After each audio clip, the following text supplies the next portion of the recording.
This is Optimal Living Daily, episode 1923, Calm Your Anxiety with a Self-Awareness Journal by Karl Staib of DigToFly.com.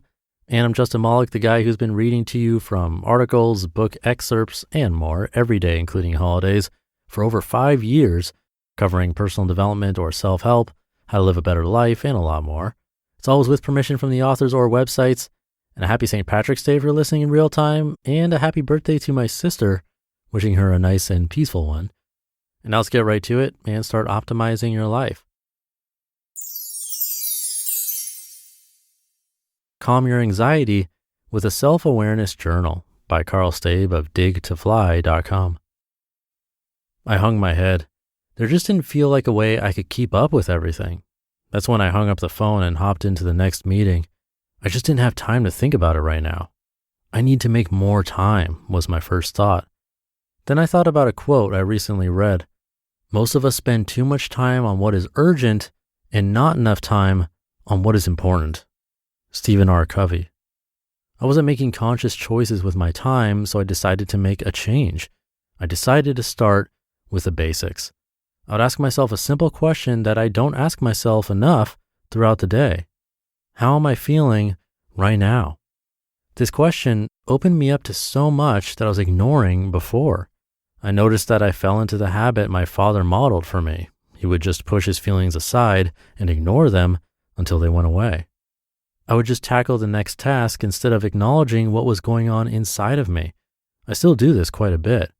By journaling about the present moment and how I felt, I revealed new parts of myself that I didn't even realize were there. That's when meditation really started clicking for me. My expectations. I had been meditating for years, but now I was really tuning in, and I'll admit it was quite painful. Instead of ignoring my grumpiness, I now was peeling away the layers and asking myself, why? Why was I grumpy? I noticed most of the time my grumpiness was due to my expectations. I expected to get to work faster. I expected my client to be on time. I expected my son to listen to me. Some of these expectations are valid, but they're just expectations nonetheless. It was up to me to decide if I wanted these expectations to dictate my happiness. The practice of meditation made keeping my awareness journal possible. I don't think I would have been able to tune into these thoughts and feelings without sitting down for 10 minutes a day to meditate. The cool part was that my awareness journal also helped my meditation practice. When a thought came in, I didn't just push it away. I thanked it and played with it for a bit before letting go.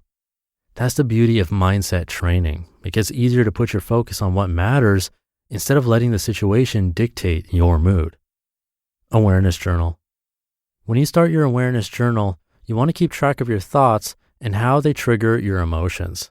It's our emotions that many of us need to work with. It's what gives us the feedback that shows us how we are growing or not growing as we would like. As you work through your thoughts and feelings to appreciate the difficult situation, you are learning how to appreciate your thoughts and feelings and not let them sweep you away into a negative space. When you start your awareness journal, I suggest that you keep it with you at first. After the first week, you should be able to remember and write these moments down at the end of your day. Your entries should look something like this. I was frustrated when my son ignored my request. I was overwhelmed when I was late to work and stuck at a red light. I was happy when my teammate thanked me for helping him with his presentation. The more detail, the better. This process will help you discover new parts of yourself that you've never noticed before. As you progress, you can use the awareness journal to understand how you feel in certain situations. By tuning into your body, you'll begin to notice these sensations quicker and not let them run you over. You notice them and dance with them. Some more advanced awareness journal entries may look something like this. I was frustrated when my son ignored my request. I could feel the tension in my chest. I was overwhelmed when I was late to work and stuck at a red light. I could feel my left foot tapping in irritation as I waited for the light to turn green. I was happy when my teammate thanked me for helping him with his presentation. I could feel the pride tingle in my forehead. The most amazing part of an awareness journal is that life becomes more joyful.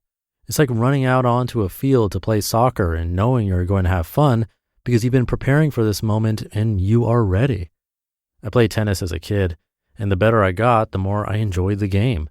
The game slowed down and I could anticipate many of the opponent's next moves. Unfortunately, I didn't have very fast feet, so I didn't do well at the college level. I'm glad now because I've focused on writing, research, and coaching others in their lives.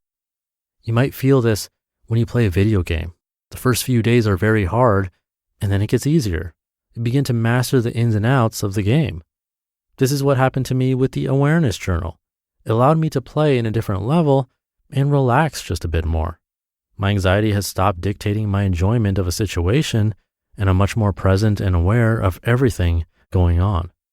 Try an awareness journal for just 30 days. This process does come with some emotional pain. When you notice thoughts and feelings and dive into them, it can get uncomfortable. But the more you do it, the more you calm your anxiety and learn about yourself. When you reduce your fear, this helps you become the person that you are meant to be. You just listened to the post titled Calm Your Anxiety with a Self-Awareness Journal by Karl Staib of DigToFly.com. And I'll have some comments, but first, thank you to Audible. You might already know what Audible is, as it's the leading provider of spoken word entertainment. But did you know that they also have original entertainment from top celebrity creators, podcasts, and the largest selection of audiobooks? As an Audible member, you get full access to their Plus catalog, which has tons of originals, guided fitness and meditation, sleep tracks, podcasts, and of course, thousands and thousands of audiobooks. There are tons of books that will give you the benefits you get right here on this show. I've narrated some of my favorite books covering minimalism, and those are on Audible. For example, Everything That Remains by the Minimalists. So to hear that being narrated for you by me, get your free trial of Audible and listen anytime, anywhere, even offline if you want, from a smartphone or tablet. And don't worry about using credits right away. You can actually save them for up to a year and then binge a whole series if you want. Visit audible.com/old or text OLD to 500-500 to start your free 30-day trial. Again, that's audible.com/OLD or text OLD to 500-500 to start your free 30-day trial. And thank you to Karl. DigToFly is his new site name, changed from bringgratitude.com. And great points in this article. If you have some formal training with meditation, you might be familiar with some talks about expectations and how that can create suffering in our minds. Because if you think about it, if you're able to go into any situation with more of a beginner's mind, no expectations and really just seeing what happens, then you couldn't really be let down because it's a new experience that you're just taking in with no preconceived notions.